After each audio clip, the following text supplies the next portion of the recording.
नमस्कार दोस्तों, स्टार्ट करते हैं अपना चौथा टॉपिक, जैन धर्म। तो जैन धर्म के संस्थापक एवं प्रथम तीर्थकर थे ऋषभदेव। ऋषभदेव को बोलते हैं आदिनाथ भी बोलते हैं, इनका वृषभदेव भी इनका नाम बोला जाता है। तो जैन धर्म के प्रथम तीर्थकर कौन से? ऋषभदेव। प्रथम तीर्थकर हुए ऋषभदेव और इनको आदिनाथ और वृषभदेव भी बोला जाता है। उसके बाद इनका उल्लेख आपको मिलता है ऋग्वेद में भी, इनका उल्लेख मिलता है प्रथम तीर्थकर का। आगे देखते हैं, जैन धर्म के 23वें तीर्थकर जो थे पार्श्वनाथ थे, जो काशी के इक्ष्वाक वंशी राजा अश्वसेन के पुत्र थे। जो काशी के इक्ष्वाक वंशी राजा थे अश्वसेन, उनके पुत्र थे। तो पार्श्वनाथ थे वो राजा के पुत्र थे अश्वसेन के। इन्होंने 30 वर्ष की अवस्था में संन्यास जीवन को ग्रहण किया था। इनके द्वारा दी गई शिक्षाएं, इन्होंने 4 शिक्षाएं दी थी। क्या क्या दी थी? सत्य, अहिंसा, अस्तेय और अपरिग्रह, इन्होंने 4 दी थी। तो सत्य मतलब सदा सत्य बोलना, सत्य। अहिंसा, हिंसा न करना। उसके बाद अस्तेय, अस्तेय मतलब हो गया चोरी न करना। और अपरिग्रह का मतलब हो गया संपत्ति न जोड़ना। ये 4 इन्होंने शिक्षाएं दी थी। उसके बाद में 5वीं जो शिक्षा थी वो आपकी जोड़ी गई थी ब्रह्मचर्य। ब्रह्मचर्य जोड़ी गई थी, जो 5 महाव्रत बोले जाते हैं ये। तो ब्रह्मचर्य जोड़ी गई थी महावीर स्वामी के द्वारा। महावीर स्वामी जो थे वो कौन से थे? 24वें। टोटल 24 तीर्थंकर हुए हैं, उनमें से 24वें तीर्थंकर आपके महावीर स्वामी थे। ठीक है। महावीर स्वामी का जो चिन्ह था वो आपका सिंह है, आगे आएगा, देखते हैं उसको भी। महावीर का जन्म हुआ था 540 ईस्वी पूर्व में कुंडग्राम यानी वैशाली में हुआ था इनका। कुंडग्राम वैशाली में इनका जन्म हुआ था 540 ईसा पूर्व में। और उनका का हुआ था महात्मा बुद्ध का, उनसे जोड़ के चलते हैं तो उनका 563 ईसा पूर्व में हुआ था। उसके बाद इनके पिता जो थे सिद्धार्थ, इनके पिता का नाम था, जो ज्ञात्रक कुल के ज्ञात्रक कुल था इनका। ठीक है, सरदार थे। और माता जो थी त्रिशला, वो लिच्छविक शासक चेटक की बहन थी। इनकी माता कौन थी? जो लिच्छवी शासक चेटक था उसकी बहन थी, त्रिशला नाम था इनकी माता का। आगे देख लेते हैं, महावीर की पत्नी का नाम क्या था? यशोधरा। और महात्मा बुद्ध की पत्नी का क्या नाम था? यशोधरा। पुत्री का नाम था इनका अनुज्जा। अनुज्जा प्रियदर्शनी इनकी पुत्री का नाम था। और उनके पुत्र का क्या नाम था महात्मा बुद्ध के? उनको हमेशा रिलेट करके चलना है तो दोनों चीज़ें याद होती रहेंगी। तो उनके पुत्र का नाम था राहुल, महात्मा बुद्ध के। आगे देख लेते हैं, महावीर के बचपन का नाम क्या था? वर्धमान। इनके बचपन का नाम था वर्धमान। उनके बचपन का नाम क्या था? शुद्धोधन।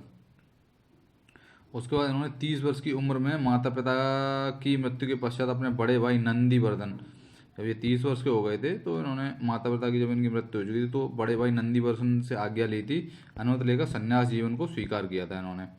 उसके बाद आगे देखते हैं, 12 वर्षों की उन्होंने 6 वर्षों में ही प्राप्त कर लिया था महात्मा बुद्ध ने।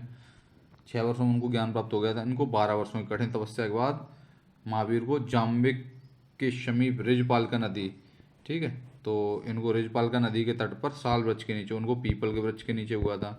ठीक है, उसके नीचे तपस्या करते हुए संपूर्ण ज्ञान का बोध हुआ था। इसी समय से महावीर स्वामी जो थे, जिन का मतलब क्या होता है? विजेता। अरहत मतलब पूजनीय हो गए थे, पूजनीय योग्य। निर्ग्रंथ मतलब बंधनहीन। निर्ग्रंथ मतलब हो गए जो बंधे ना किसी चीज़ में, बंधनहीन कहलाए थे। इतनी चीज़ें मतलब इतनी उपाधियाँ उनको जैन धर्म में मानते हैं कि इतनी मिल गई थी उनको। आगे देखते हैं, महावीर ने अपना जो उपदेश है वो प्रकृत भाषा में दिए थे। प्रकृत मतलब क्या था? अर्धमागधी भाषा में। अर्धमागधी में इनका साहित्य जो था वो अर्धमागधी भाषा में लिखा गया था, प्रकृत भाषा अर्धमागधी। महावीर के अनुयायियों को मूलतः निर्ग्रंथ कहा जाता था, जो बंधनहीन थे। ठीक है, आगे देखते हैं, महावीर के प्रथम अनुयायी जो थे उनके दामाद जो थे, यानी प्रियदर्शनी के जो पति थे, जमाली बने थे। जमाली या जमेल जो भी बोलते थे।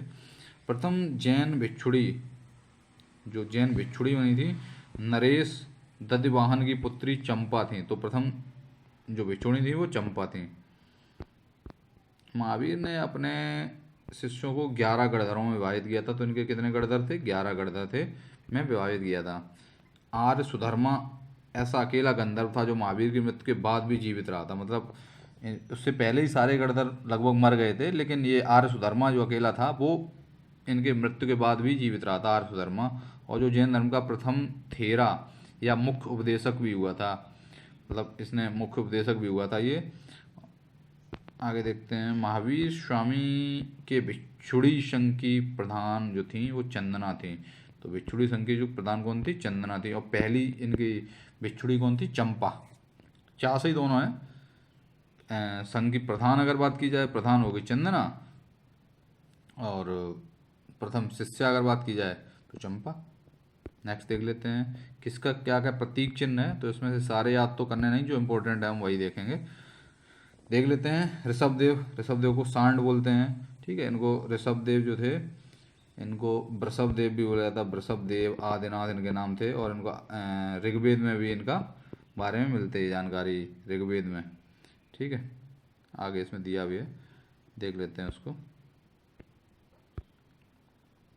दो जैन तीर्थंकरों, ऋषभदेव एक तो थे ये वाले ऋषभदेव, और उसके बाद अरिष्टनेम, ये वाले जो आपके अरिष्टनेम थे 22 में तीर्थंकर का नामों का उल्लेख ऋग्वेद में मिलता है, ठीक है। तो इनके बारे में ऋग्वेद में भी जानकारी मिलती है। अरिष्टनेम को भगवान कृष्ण का निकट संबंधी माना जाता था। जो अरिष्टनेम यानी 22 में थे, इनको भगवान कृष्ण का निकट संबंधी भी माना जाता था। अब इनके कुछ प्रतीक चिन्ह है वो याद कर लेते हैं। तो ऋषभदेव को जो वृषभनाथ भी बोला जाता था, इनको सांड से डिनोट करते थे। अजीतनाथ जो द्वितीय थे, उनको हाथी से करते हैं। अजीतनाथ क्या है, समझ लो। अजीत एक मोटा व्यक्ति है, हाथी क्या होता है? बहुत मोटा और तगड़ा होता है। तो उससे थोड़ा सा ट्रिक बना लो कि अजीतनाथ हाथी हो गया। उसके बाद नेक्स्ट देख लेते हैं अरिष्टनेमी। अरिष्टनेमी कौन से थे? 22 में। और अरिष्टनेमी को शंख से डिनोट करते हैं। और इसके बाद देख लेते हैं पार्श्व। तो ऊपर वाला जो रा है इसमें लगा हुआ है, ऊपर वाला रा इसमें भी लगा हुआ है। तो पार्श्वनाथ जो थे वो 23 में थे, और उनको सर्प से डिनोट करते हैं। ये एक ट्रिक है, इससे ऐसे करके हम रिलेट कर सकते हैं कि पार्श्वनाथ को सर्प से डिनोट करते थे। और महावीर स्वामी का तो याद ही है, महावीर स्वामी 14वें तीर्थंकर थे, उनको सिंह से डिनोट करते थे। तो मोस्टली इसमें तीन चार हम याद कर लेते हैं। पहले वाले का सांड हो गया, मतलब ऋषभदेव का। अजीतनाथ का, अजीत एक मोटा आदमी है, उससे करके हाथी कर लेते हैं।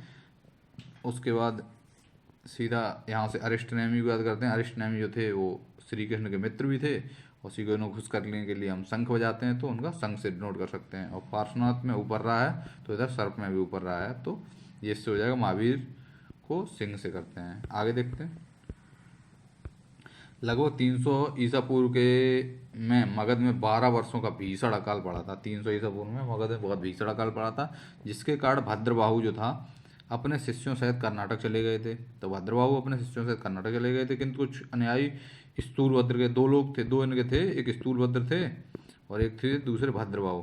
स्थूलभद्र के साथ मगध में ही रुक गए थे। भद्रबाहु के वापस लौटने पर मगध के साधुओं ने उनका गहरा मतभेद हो गया था, जिसका परिणाम स्वरूप जैन मत में दो मतों में बट गया था। तो जो स्थूलभद्र थे वो आपके कौन से थे? श्वेतांबर वाले थे। स्थूलभद्र आपके कौन से रहेंगे?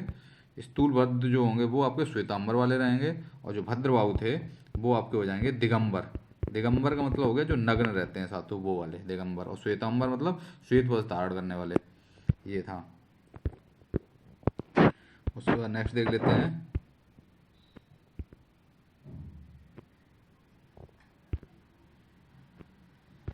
दिगंबर नामक दो समुदाय में बैठ गया था। स्थूलभद्र के जो शिष्य थे वो श्वेतांबर हैं, श्वेत वस्त्र धारण करते थे, और भद्रबाहु के दिगंबर हैं, नग्न रहते थे। आगे देख लेते हैं जैन संगीतियाँ। जैन संगीतियाँ कौन सी कब कब हुई थी? तो प्रथम जैन संगीति 300 ईसा पूर्व हुई थी।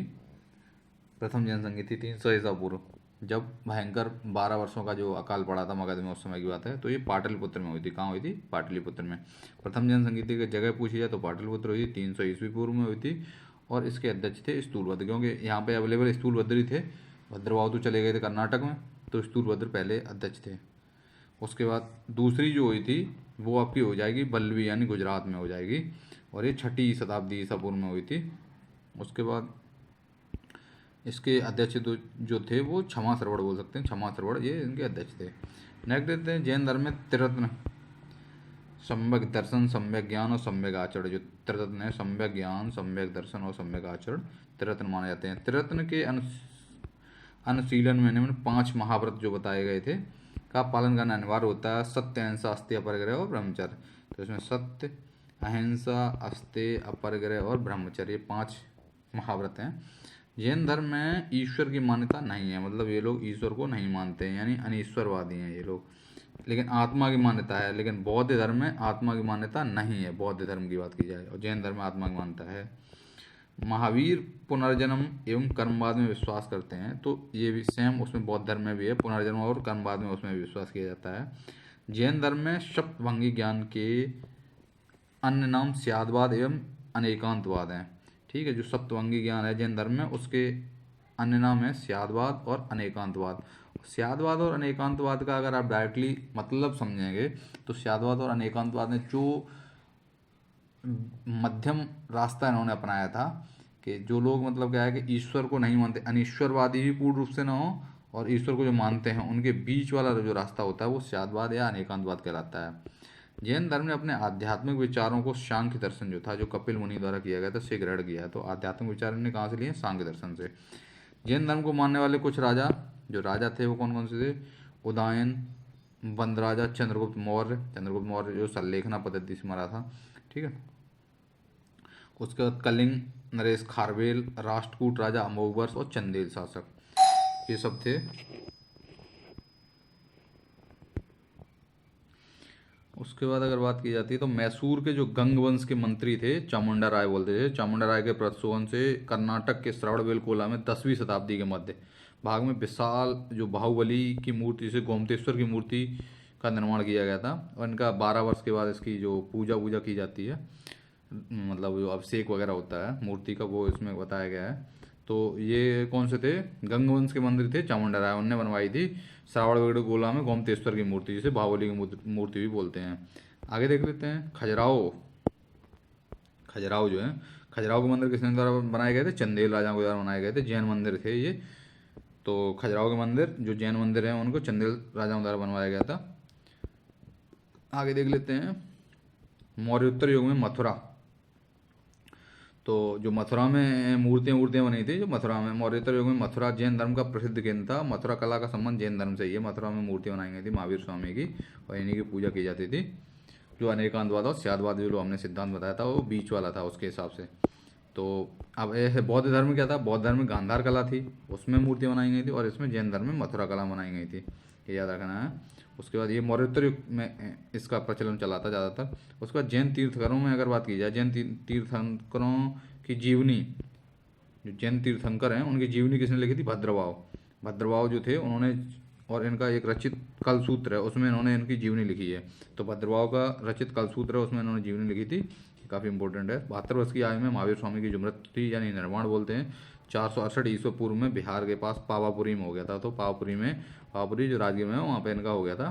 कहाँ पे? पावापुरी में। मल्ल राजा शिष्टपाल के राजप्रसाद में महावीर स्वामी को निर्वाण प्राप्त हुआ था। तो मल्लों में हुआ था इनका। उसके बाद बस यही इतना ही इसमें दिया गया है।